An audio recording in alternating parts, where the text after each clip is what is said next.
point de presse du Loussou Lega général sur le développement de l'espace Lega selon la dynamique en cours dans la province du Sud Kivu et la dilapidation des ressources de l'espace Lega. La situation présente, pour cruelle et compliquée qu'elle soit, nous pousse à réclamer haut et fort de prendre le destin de notre peuple en main, car nous refusons d'être réduits en esclaves sur notre propre terre. Comme le disait le général Charles de Gaulle dans son article du 30 janvier 1944 à Brazzaville, il n'y aurait aucun progrès qui soit un progrès si les hommes sur leur terre natale n'en profitaient pas moralement et matériellement, s'ils ne pouvaient s'élever peu à peu jusqu'au niveau où ils seront capables de participer chez eux à la gestion de leurs propres affaires. Nous, membres du Loussou directeur, nous, membres du Loussou général, au nom de la communauté Lega, avons suivi avec beaucoup d'attention les événements malheureux relatifs à l'exploitation illégale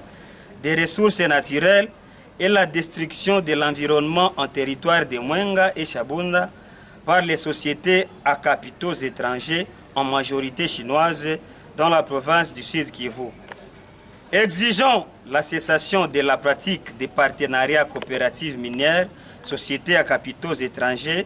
basés sur un acte manifestement illégal, en l'occurrence l'arrêté ministériel numéro 0285 cab.mine/01/2010 du 24 mai 2010. Portant organisation des zones d'exploitation artisanale ZEA, spécialement en son article 3, qui autorise les coopératives minières locales à s'associer avec un partenaire étranger. Cet arrêté ne peut bafouer l'esprit et la terre de la loi foncière qui réserve l'exploitation artisanale aux seuls citoyens congolais. Demandons dans l'immédiat la cessation effective de la présence irrégulière et avérée des sociétés minières chinoises dans le territoire de Mwenga et Chabunda, en province du Sud Kivu, spécialement dans les zones réservées aux citoyens congolais. Faisons appel à la cessation effective de la présence des militaires des forces armées de la République démocratique du Congo dans les carrés miniers et du désarmement de toutes les zones d'exploitation artisanale. Réclamons la publication des documents officiels relatifs aux sociétés minières chinoises implantées dans la province du Sud Kivu et des rapports diligentés par toutes les institutions de la République. Condamnons la création par les administrateurs du territoire de nouvelles entités coutumières, villages, dans les concessions minières en violation des dispositions législatives et réglementaires sur la subdivision administrative qui reconnaissent au seul Premier ministre la compétence de créer de nouvelles entités administratives. Fustigeons la banalisation de cette tragédie telle que manifestée par les déclarations contenues dans le point de presse du gouvernement provincial du Sud Kivu de ce 26 octobre 2021 et exigeons que la sensibilité des victimes du chaos économique et social causé par ces activités soit toujours prise en compte. Et surtout, rien ne sert de vouloir nous distraire avec le débat du pont Zalia et poste ministériel en province. Plutôt, nous voulons la transparence dans la gestion des revenus issus de nos mines, dont nous exigeons des droits l'impact sur le développement de l'espace Lega, sans lesquels les droits à l'autodétermination demeurent notre dernier rempart. À titre de rappel, c'est depuis le dossier de drague sur la rivière Ulinzi à Chabunda que les rapports publiés de l'ONG britannique Global Witness en 2016 sur les minéraux du sang qui alimentent et entretiennent les groupes armés que les autorités provinciales sont accusées d'être impliquées dans l'exploitation minière illégale et illicite faite par des sociétés minières chinoises. Une analyse de l'Institut allemand des géosciences et des ressources naturelles BGR révélait que la production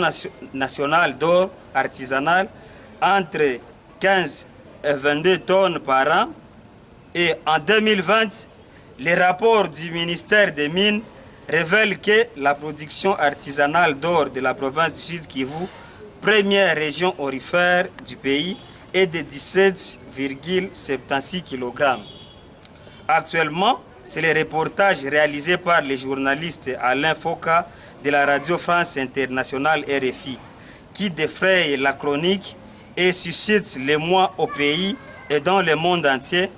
de telle sorte que le comité directoire du Loussoulega général ne peut se taire face à cette tragédie. Les commissions d'enquête sur la véracité des faits peuvent être multipliées indéfiniment et les résultats pourraient être appréciés différemment. Nous avons rassemblé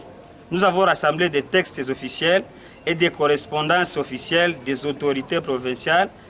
qui prouvent suffisamment l'implication des diverses autorités provinciales depuis 2014 dans l'affaire de l'exploitation minière illégale et illicite des sociétés chinoises dans la province du Sud Kivu. Depuis 2014,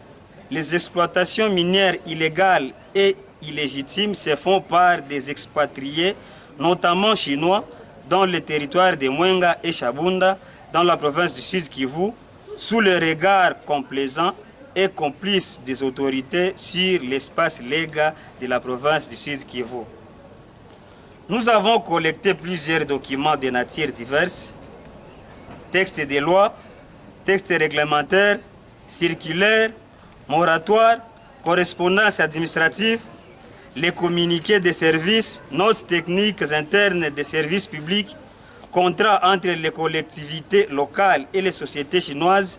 contrats de partenariat entre les coopératives minières et les sociétés chinoises, les déclarations des ONG et acteurs de la société civile et qu'en sais-je. En rapport avec ces exploitations minières illégales qui se font dans le territoire de Mwenga et Chabunda, dans la province du Sud Kivu, afin d'identifier les responsables, les acteurs et leurs modus operandi, nous avons essayé de confronter des différents documents à la législation et réglementation en vigueur sur l'extraction minière en RD Congo, de la recherche ou prospection à l'exploitation. Ensuite, nous avons confronté ces différents documents à la législation et réglementation en vigueur sur les sociétés minières, les zones d'exploitation artisanale et les coopératives minières pour relever les infractions consommées par les différents acteurs impliqués dans ces exploitations minières illégales et illégitimes. Une analyse minutieuse de ces sources écrites, textes de loi, textes réglementaires, circulaires, moratoires, correspondances administratives,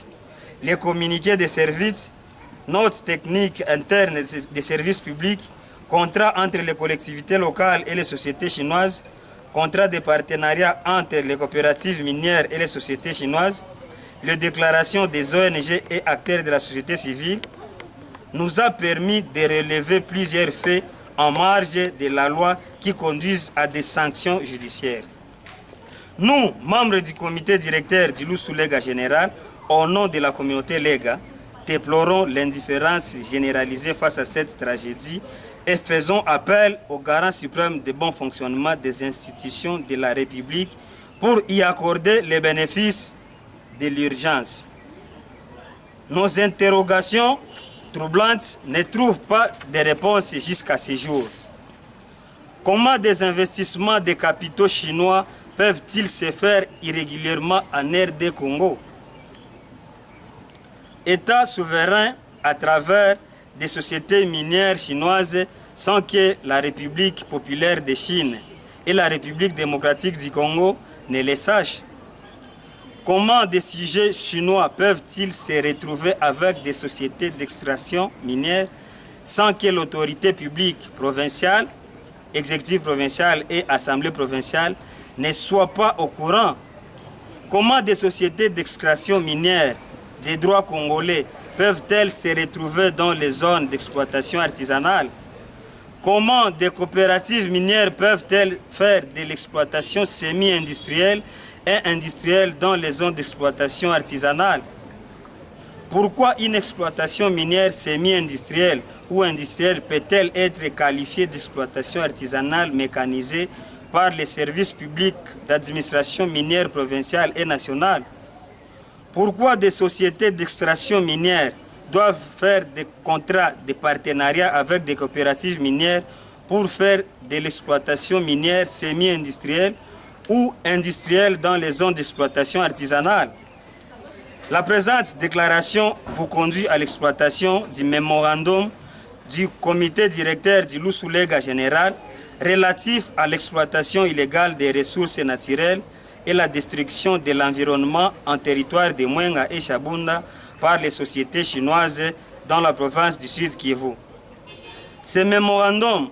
que nous présentons aujourd'hui au peuple lega en général et aux garants du droit du peuple à l'autodétermination à tous les niveaux, tant national qu'international, montre les faits juridiques susceptibles de donner lieu aux conséquences judiciaires, faute de réponses adéquates et diligentes, ainsi que les conséquences des droits irrélatifs. Que vive la promotion de l'état des droits,